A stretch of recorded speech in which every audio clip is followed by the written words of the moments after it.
Bună ziua, dragii mei! Bine ați venit la Provocări Terapeutice. Subiectul de astăzi este gândirea pozitivă. Haideți să vedem de ce gândirea pozitivă este importantă în viața noastră și cum putem să facem acest lucru. Cu siguranță, o viziune pozitivă asupra vieții ne permite să trecem mai ușor peste stările de stres sau de pasivitate apărute în viața noastră odată cu anumite evenimente. Pot să te întreb, tu cum percepi realitatea? Vezi mai degrabă jumătatea plină a paharului sau jumătatea goală?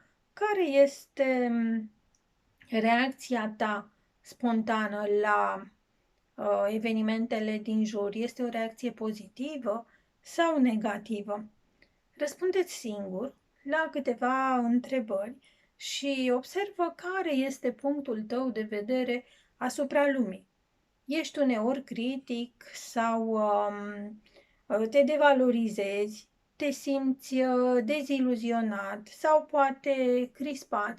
Haide să vedem ce poți face tu ca să schimbi acest mod de gândire.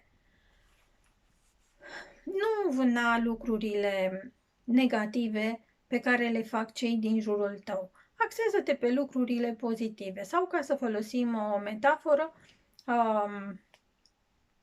scrie lucrurile bune pe piatră, iar pe cele rele pe nisip, pentru ca vântul să le șteargă. Cele scrise pe piatră cu siguranță vor rămâne. Valorifică lucrurile pe care le faci în viața ta și care chiar sunt importante pentru tine. Iar dacă trăiești o deziluzie, poate că evenimentele petrecute în ultima vreme în viața ta ți-au întărit această viziune.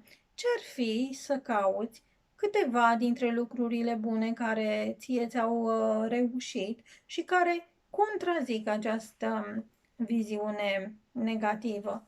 Fii pozitiv și transformă amenințările în oportunități.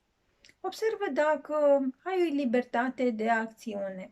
Evaluează-ți cu atenție această parte de libertate a ta și caută cea mai bună opțiune pe care o ai. Preia inițiativa. Nu mai sta pe gânduri.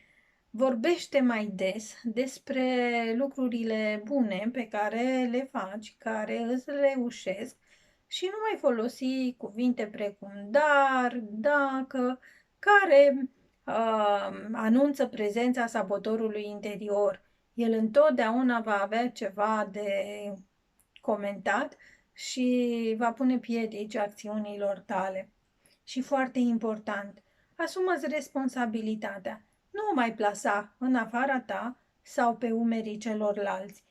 Cu siguranță, aplicând aceste lucruri, vei dobândi mai multă pozitivitate în viața ta și, de ce nu, mai multă putere. Aștept să îmi scrii în comentarii cum ți-a reușit. Iar dacă vei da un like și te vei înscrie la acest canal, vei afla și alte soluții pentru dezvoltarea ta personală sau, de ce nu, pentru îmbunătățirea vieții sau ieșirii din diferite situații. Eu îți doresc o gândire cât mai pozitivă.